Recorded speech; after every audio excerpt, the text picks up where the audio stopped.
Right, we're joined now by Ernest Sagaga, the head of Human Rights and Safety at International Federation of Journalists, to talk about this World Press Freedom Day. We'll look at Africa's records and the countries which are the most unsafe for journalists. But perhaps let's just start with this year's theme and why it's important, especially where digitization of news is not necessarily as widespread. Is it because that we need to understand that we're getting into new dynamics that we cannot be protected from, whether we like it or not? We have entered the digital area, and this is one way that journalists will be oppressed. Well, the reality is that most of the reporting nowadays is actually done both online and offline. But even before we get to the point where we talk about what we report, as you know, we need to gather information. We need to be able to check the information before we can publish it. And the trouble is, the ability for journalists to do that depends largely on the trust from their sources, like whistleblowers, who feel that they can share information safe in the knowledge that their identity will be protected and that they will not be suffering reprisals as a result of information they have shared.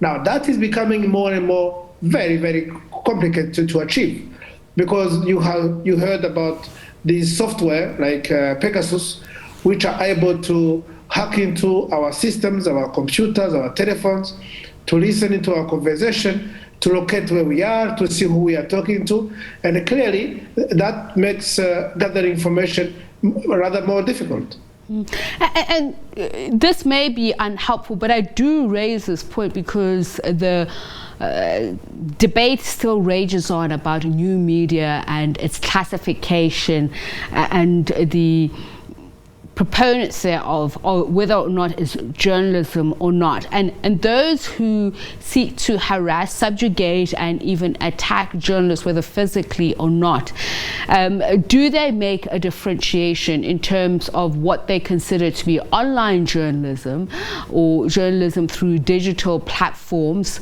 whether it's electronic or not, or those who are sharing facts and opinions on particular subjects? We've been talking about the Ukraine-Russia war.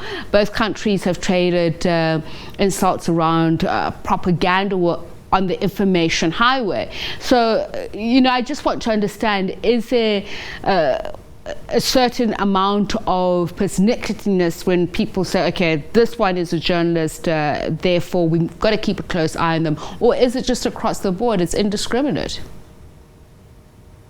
I think there is still a distinction between journalists and what we call social media producers. These are people who basically exercise their right to receive and impart information, but not necessarily in the public interest, not necessarily to tell the truth, which are the responsibilities of journalists. And therefore, there is still a distinction, but of course, those who want to attack journalists, they can always raise that issue and say, oh, by the way, these are not journalists, these are just activists. Even if no one has the right to attack activists. It's a human right to be protected against violence. But also I make a point. You should not look at the end product, which is when you talk about platform, for journalists, that is the end result. You are now on the air, you have prepared your material beforehand. And what you're putting on air and online, like we're talking now, is really the combination, if you like, the finality to what you do. So we have a job to do, which has always been the same.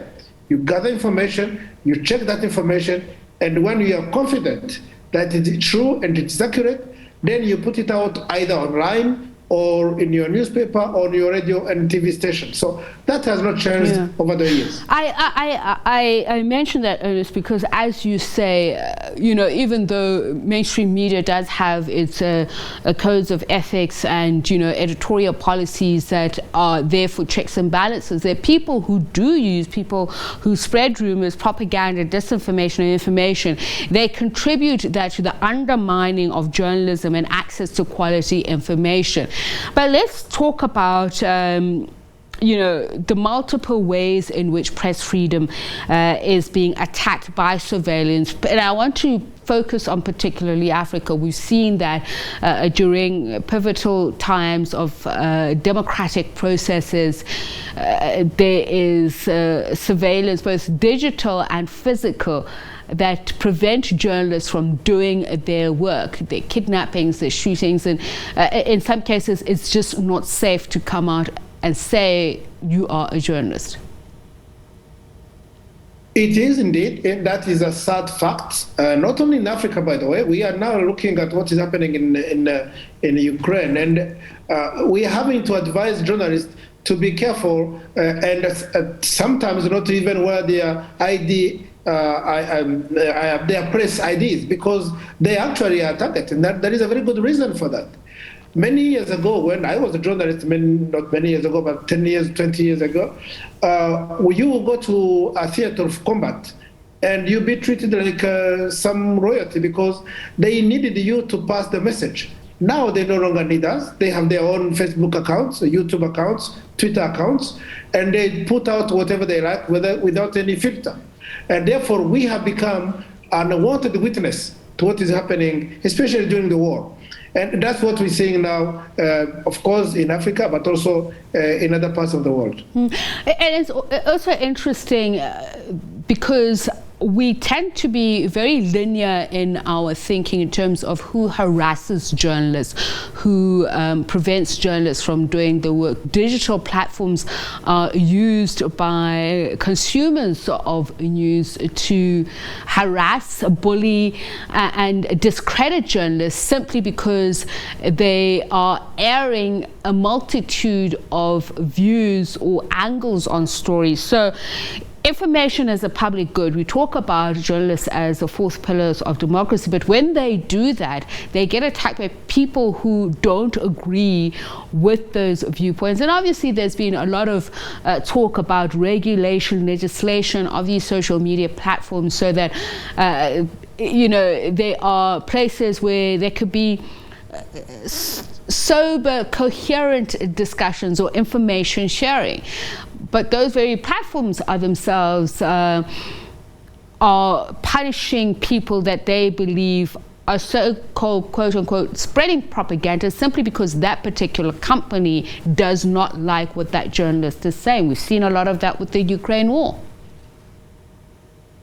Yes, we have, when we're still witnessing it. And that's why my organization is advocating for a very strong moderation of these online platforms. Those people who offer these platforms for exchange, for debate, they have a responsibility. They need to make sure that the language of hatred, bigotry, call to violence, call to other criminal behavior should not be allowed to be put on their platforms. They have that responsibility.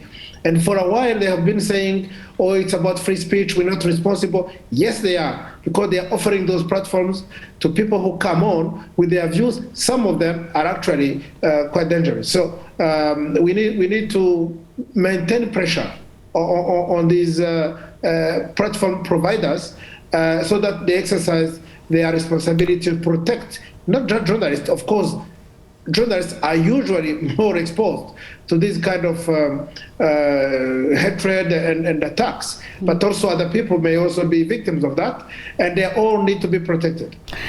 I need to ask a quick final question. We've seen countries enact laws that prevent journalists from doing their jobs. I mean, there was a huge outcry with Tanzania and COVID-19. We just mentioned journalists in Russia being told that they will face criminal charges or fines if they broadcast what is said to be inaccurate information. But then there have been those who wanted to to be privy to the type of journalism that comes out of Russia. RT, for instance, there are people who watch that and are being denied that simply because there is a viewpoint from the West that it is propaganda.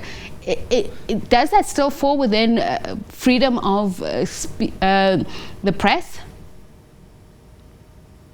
That's a point that we have raised with the governments in the West. We don't believe in banning media organizations because you don't agree with the editorial line.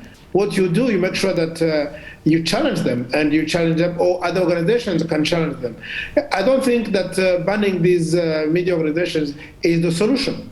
We do, of course, need a robust, inclusive, and honest debate. That's for sure.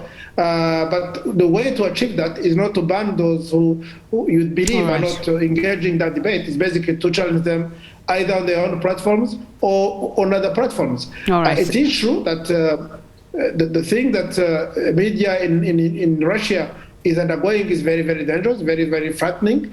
But the answer to that is actually more press freedom, not banning of media organizations. Ernest Sagaga, unfortunately, we have run out of time, but thank you so much for your time and sharing your thoughts with us, Head of Human Rights and Safety at International Federation of Journalists. We leave it here for this hour. Do stay with us. This is The Globe.